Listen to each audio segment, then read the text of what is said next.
જે 9મું 10મું કે 12મું કે 11 ભણતા હોય છોકરા, આમ ઘણા છોકરા અને છોકરીઓ બધા આમ એકબીજા પ્રેમમાં બહુ પડે, તો એકબીજા પ્રેમમાં પડ્યા હોય એટલે પછી આમ ઇન્સ્ટામાં ને બધે નાખતા હોય વાઇફ ને હસબન્ડ ને, આ બધે તો ચાલે કરે. પણ કાયદાની દ્રષ્ટિએ હું તમને સમજાવું કે આવામાં પોક્સો ક્યારે લાગી જાય એ તમને કાંઈ જાણે જ નહીં હોતી. કે તમારી જોડે રહેનારું પાર્ટનર જો 18 વર્ષથી એની ઉંમર નાની હશે અને જો તમે એને લઈને ભાગ્યા હશો, પછી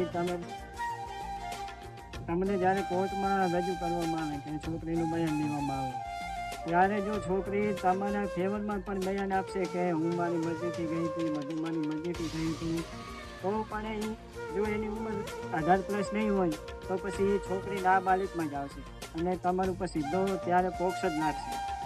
એટલે પહેલાં બધું જાણી લો, વિચારી લો, થોડોક કાયદો જાણો, પછી જે કરવું હોય કરો.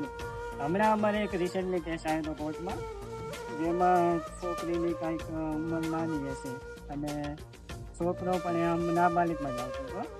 એટલે પછી છોકરો થોડોક ગરીબ ઘરનો હતો અને છોકરી થોડીક આમ થોડાક હશે આમ અપર ક્લાસના હતા માનો ને.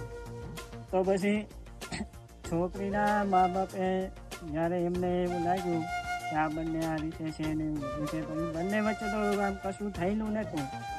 પણ જ્યારે છોકરો થોડોક આમ મિડલ ક્લાસમાં હશે, મિડલથી આમ લોઅર ક્લાસમાં હતો, એટલે પછી ડાયરેક્ટ એના મમ્મી પપ્પાએ કાંઈક પોલીસનો અને બધાની સપોર્ટ લઈ અને છોકરા ઉપર સીધો પોક્સો લગાવ્યો.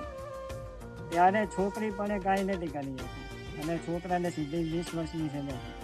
એટલે પોક્સોથી બચવા માટે એક જ ઉપાય છે કે પહેલાં ઉંમર 18+ થાય એને પહેલાં તમે બધું તમારી જોડે સબૂત રાખવા જરૂરી છે.